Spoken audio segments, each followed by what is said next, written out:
warahmatullahi wabarakatuh. 477 Jangan memutuskan pernikahan. 5. Jika Su Zijin merepotkannya karena hal lain, Leng Xicheng pasti tidak akan peduli padanya. Tetapi, jika hal ini karena Ni Zining, maka ia tidak bisa mengabaikannya. Bagaimanapun Leng Xicheng juga tidak ingin membiarkan Su Zijin dan Ni Zining berpisah, lalu membiarkan Ni Zining memiliki kesempatan untuk melanjutkan hubungan masa lalu dengan Gu Qingqing. Leng Xicheng pasti tidak akan membiarkan hal itu terjadi. Setelah Leng Xicheng menutup telepon, Gu Qingqing mengangkat matanya sedikit dan bertanya, "Kamu mau pergi?" Suara Gu Qingqing sangat lembut dan matanya berkedip-kedip. Sepertinya ia ingin mengatakan sesuatu, tetapi ia juga tidak bisa mengatakannya. Leng Xicheng menanggapi dengan singkat. Pikirannya sekarang agak kacau dan ia menyesal tadi sempat sementara terbawa oleh rasa kecemburuan hingga mengucapkan kata-kata secara impulsif. Tetapi, ia juga tidak tahu harus bagaimana mengatakannya ketika kata-kata itu mencapai ujung mulutnya. Leng Xicheng melihat wajah Gu Qingqing yang sedikit menunduk. Setelah beberapa saat, baru ia berkata, "Qingqing." Suara Leng Xicheng agak berat dan sedikit serak, seperti secangkir kopi hitam espresso paling kuat. Ada ilusi seperti semacam aroma kental yang sedikit pahit. Gu Qingqing mengangkat kepalanya sedikit. Begitu ia melihat ke wajah Leng Xicheng, pria itu berjalan ke arahnya dengan pelan. Jari-jari Leng Xicheng membantunya merapikan rambutnya yang berantakan dengan lembut. "Jika Su Zijin mengganggumu di masa depan, kamu tidak perlu menahannya," kata Leng Xicheng. Suaranya tetap sangat tenang, seperti angin laut yang bertiup dengan pelan dari jendela dan membawa suasana yang hangat. "Kamu adalah istriku. Jika dia mengganggumu, itu berarti dia juga sedang memandang rendah diriku dan juga memandang rendah keluarga Leng kami. Bukan hanya dia, jika ada orang lain yang mengganggumu, kamu juga jangan menunjukkan kelemahan. Ada aku di sisimu," lanjut Leng Xicheng. Gu Qingqing mengangguk. Suasana hatinya terasa lembut sekaligus masam. Bagaimanapun, Leng Xicheng bisa membelanya dan bisa membantunya menghajar Su Zijin. Saat Leng Xicheng mempertanyakan sikap Su Ziqin kepada para tetua keluarga Su, ia sudah merasa sangat bahagia. Leng Xicheng berpikir sebentar dan menambahkan, "Selain itu, aku selalu merasa Lin Suyi adalah orang yang tidak bisa diandalkan. Setelah kamu menyelesaikan tugas pekerjaanmu kali ini, kamu pergi bekerja di perusahaan lain saja. Bahkan jika itu adalah perusahaan iklan lain dan kamu ingin menyembunyikan identitas, itu juga tidak masalah." Gu Qingqing mengangkat kepalanya sedikit. Ia merasa bahwa Lin Suyi memperlakukannya dengan lumayan baik. Tetapi, jika Leng Xicheng terus menentangnya untuk bekerja di Suyi, meskipun ia merasa sedikit tidak rela, berganti pekerjaan ke perusahaan lain juga tidak apa-apa. "Baik," Gu Qingqing mengangguk. Selain iklan grup Leng, masih ada 2 atau 3 kontrak kecil lain di tangannya. Tidak membutuhkan banyak waktu juga untuk menyelesaikannya. Paling hanya membutuhkan lebih dari 1 bulan. "Kamu istirahatlah terlebih dahulu. Aku akan menyuruh orang untuk membawakanmu makan nanti," kata Leng Xicheng sambil menyentuh kepala Gu Qingqing, kemudian berbalik dan hendak pergi. Leng Xicheng menoleh dan melihat Gu Qingqing yang memiringkan badan dan menatapnya. Untuk sesaat, udara di dadanya melonjak. Ia ingin mengatakan sesuatu, tetapi tidak bisa juga mengatakannya. Jakunnya bergerak naik turun dan setelah waktu yang lama, baru ia berkata, "Ingat, 3 kotak kondomku malam ini." Gu Qingqing awalnya masih merasakan emosi sedih karena berpisah. Namun, ketika Leng Xicheng mengatakan hal seperti itu lagi, ia pun tidak tahu harus berkata apa. Setelah beberapa saat, baru ia bertanya dengan ragu-ragu, "Tidak bisakah membaginya menjadi 2 hari pakai?" Leng Xicheng tercengang, namun segera mengangguk, "Baik, 2 hari pakai." Setelah mengatakan itu, Gu Qingqing bahkan hendak muntah darah.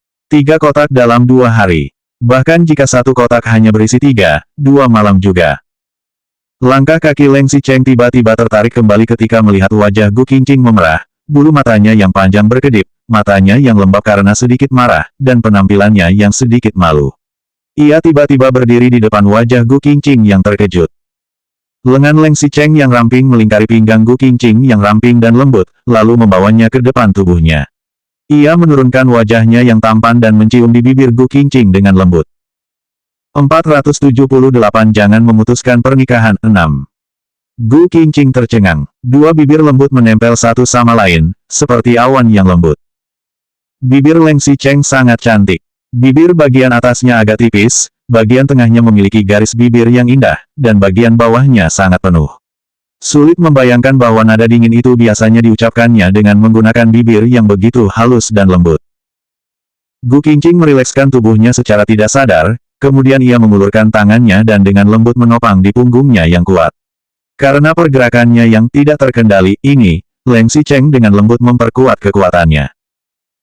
Mau 3 kotak kondom, 2 kotak kondom, bagi Leng Xicheng tidak sepenting ciuman dengan Gu Qingqing saat ini. Gu Qingqing baru saja berhenti minum obat pencegah kehamilan selama lebih dari setengah bulan. Hal yang terbaik adalah tidak memiliki anak dulu saat ini. Jika tidak, dengan amarah dan tabiat Leng Xicheng, apa-apaan itu kondom. Ia sangat ingin terjerat dengan Gu Qingqing dari pagi hingga malam. Leng Xicheng ingin membuat Gu Qingqing bisa melahirkan seorang putri cantik untuknya lebih awal. Sebuah celah terbuka di dekat jendela. Ada angin sepoi-sepoi yang bertiup ke dalam hingga menggerakkan tirai jendela seperti kain serat. Di luar jendela, ditanam sebidang besar bunga mawar Tiongkok. Angin laut bertiup dengan aroma bunga mawar Tiongkok dan melayang ke dalam ruangan yang remang-remang. Setelah sebuah ciuman panjang, Leng Xicheng tetap tidak ingin pergi dari sisi Gu Qingqing. Ia menguatkan kekuatan lengannya, memeluk Gu Qingqing dengan ringan, dan menggerakkan tangan besar di punggung Gu Qingqing yang mulus.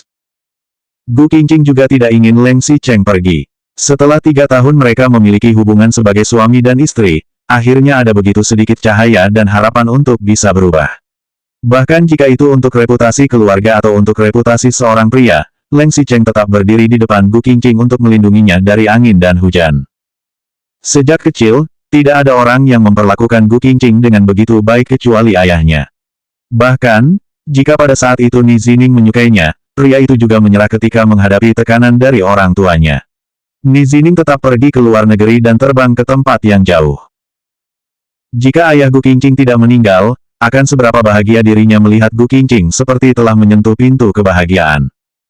Jika ayah tidak meninggal. Untuk waktu yang lama, ponsel di saku Gu Qingqing terus berdering dan memutuskan suasana hangat di antara mereka berdua. Tetapi, Gu Qingqing tidak mengangkat teleponnya. Leng Xicheng juga tidak peduli dengan telepon yang mengganggu itu. Leng Xicheng melepaskan Gu Qingqing dengan lembut, kemudian mengulurkan tangan untuk merapikan rambut poni Gu Qingqing yang ditiup berantakan oleh angin laut.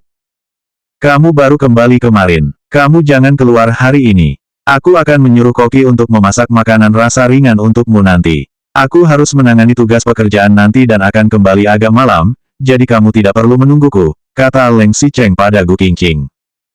Setiap kali Leng Xicheng mengatakan satu kalimat, Gu Qingqing akan mengangguk.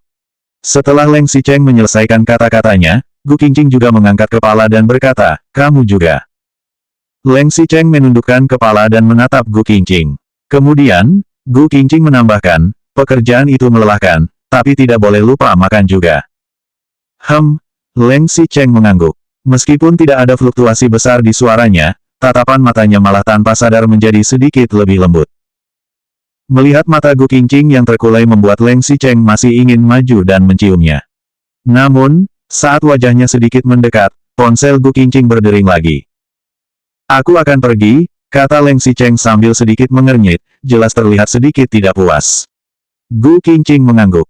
Leng Xicheng berjalan sambil menelepon sekretaris Cheng, di mana mereka? Aku akan segera pergi ke sana. Baik, aku tahu. Setelah Leng Xicheng menutup telepon, ia telah berjalan keluar pintu. Ia menoleh dan melirik Gu Qingqing. Gu Qingqing mengangguk padanya dengan tenang. Leng Xicheng masih berkata, tempelkan handuk dingin pada wajahmu lagi. Bengkaknya akan mereda besok. Aku akan pergi membantumu membalas dendam. Lanjut Leng Xicheng dalam hati. Baik, Gu Qingqing sekali lagi mengangguk.